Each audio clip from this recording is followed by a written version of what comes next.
What's an Aurora? Who's it for? What can it do? How does it sound? Does it make a good soundbar for the average person looking for quality and convenience in a home theater setting? All these answers and more coming up.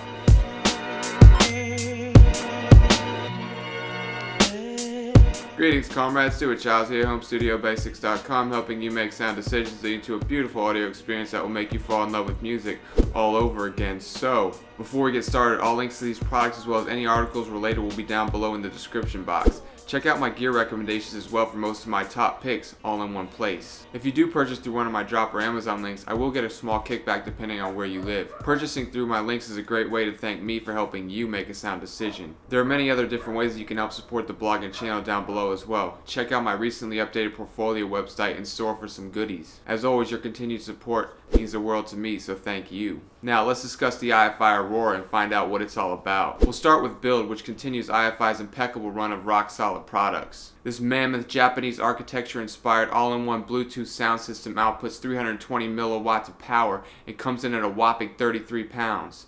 Yeah, you heard me correctly, 33 pounds. Seriously, you could use this puppy to break out of a mental institution if the opportunity presented itself. On the front, there's an OLED interface. To the right is a Russian-made 6N3P2 visible through the unit's window. This takes a low-level analog signal provided by Aurora's DAC circuitry and boosts it to unimaginable levels. iFi utilizes a chip based around ESS's renowned 32-bit Sabre DAC family and adds gain in preparation for further amplification, imbuing sound with pure tonality, open imaging, and natural fluidity. iFi calls this their pure motion proprietary amp technology. The result? Stunning. Yeah, I was moved to tears. What of it? Below the screen are 3 rows of LED illuminated touchscreen style buttons, with each row separated by a strip of bamboo. The first row contains a button for illumination, 2 more for signal processing, and a mute button. The second row is for your various connections, and the third row contains a power button and volume slider. Use your finger to slide or just touch any of the lights to increase or decrease. iFi provides a remote with all of these same functions, which is much more convenient for sedentary couch potatoes.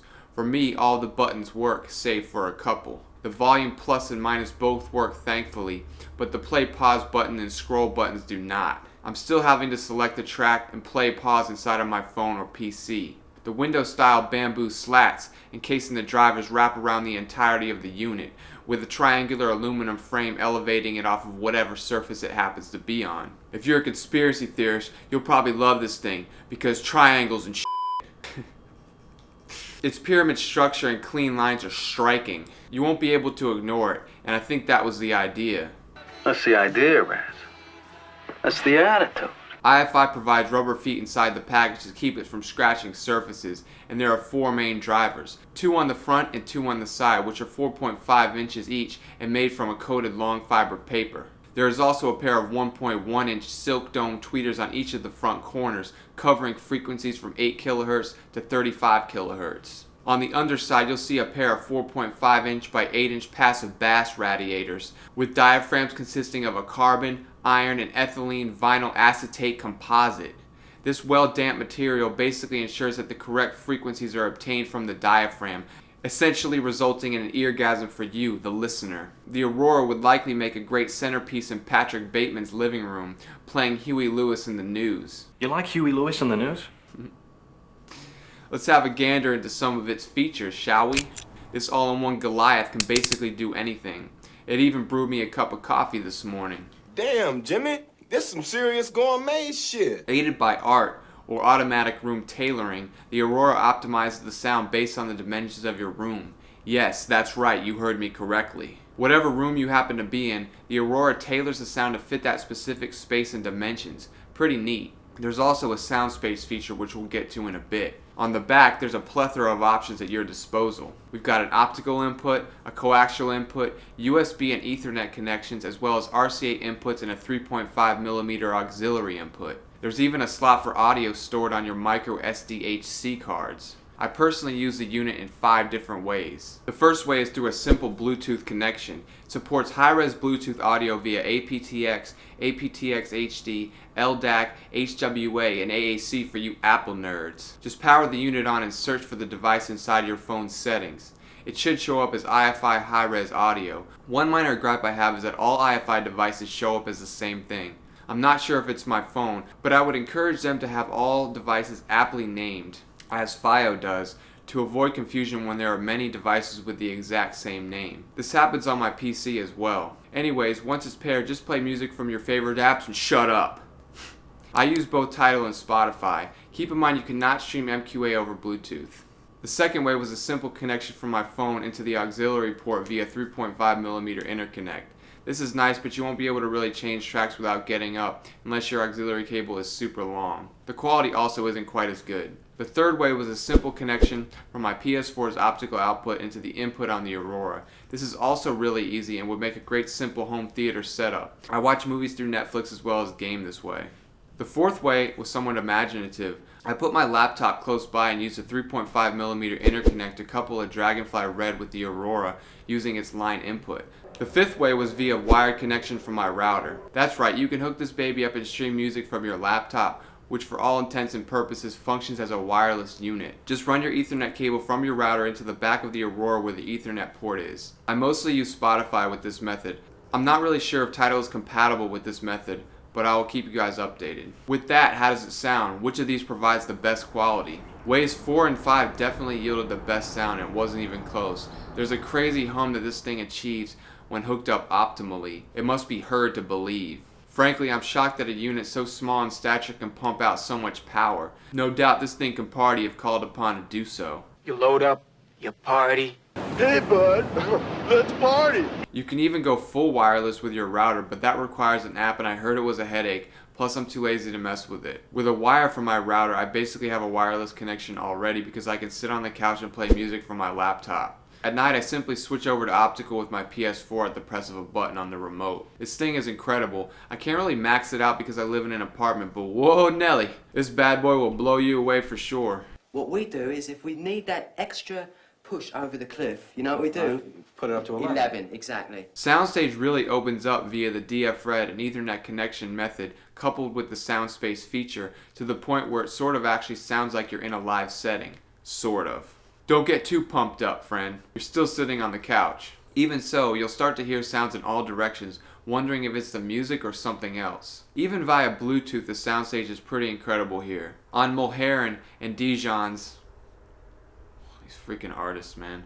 On Me, I could have sworn that the whistling sound in the beginning of the track was coming from the dog park on the first story right outside my window.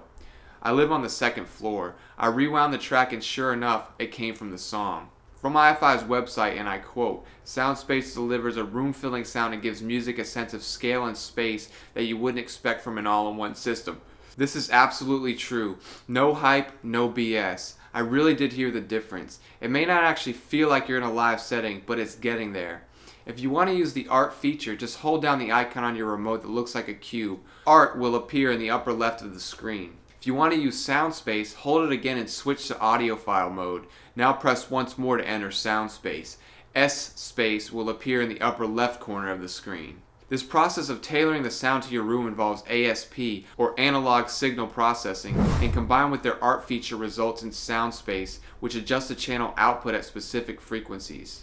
Whether utilizing NAS, no, not the rapper, network attached storage, AirPlay, or streaming audio through any of the following: Spotify, Apple Music, Amazon Music, Tidal, Hi-Fi, Deezer, etc. The Aurora's got you covered, homie. As alluded to earlier, you can also use the Muso app to stream wireless, but I didn't personally test out that method. This thing just sounds good. I love it with bass-heavier music like indie pop, EDM, and the like, but it sounds fantastic with jazz, acoustic, and lighter genres as well. Actually, it probably sounds a little bit better with those genres, truth be told. The low end, which reaches all the way down to 27 Hz, has a natural rumble when used over your network's connection through Spotify, and the overall response is gorgeous. Using the True Bass button was a blast. Bass heads will really love the slam and clarity that this thing exudes. It's not going to sound quite as good over Bluetooth, but that's to be expected. At times, music through Tidal may cut out randomly, but Spotify seems to be more stable in this regard. This is no fault of the Aurora. What I love most about this unit is that it's really simple and intuitive. I'm up and running within seconds with no headache or delay, and I've got a bunch of options available to me. The initial power-up takes a bit longer than I would like, but that's a minor gripe at the end of the day.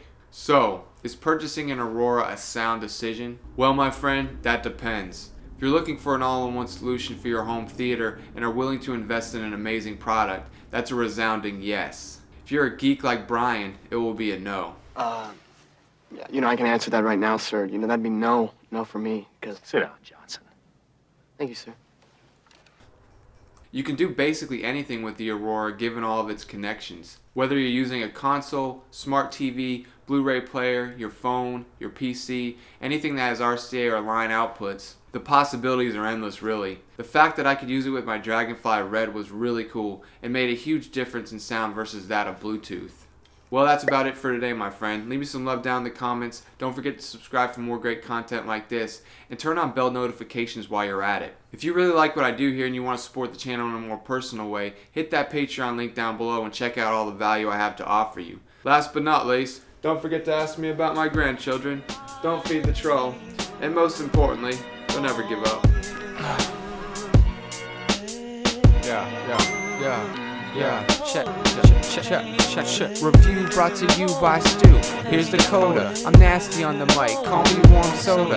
Chopped up this beat real fine like cold produce. Steady in my veggies so I can focus on my David Copperfield, y'all hocus pocus. A little loopy when I wrote this, esoteric dopeness. Cultivating the will of a soldier, fighting through the pain like Dooku. I told ya, sold you on my style, snapping on cats like Private Pile. I get semi-wild every once in a while, 911 on the dial, alone at the top with no rival. Dark is my world without a Bible, without God's love there's no survival. So my mindset is tribal, yeah, my mindset is tribal. Yeah, my mindset is tribal.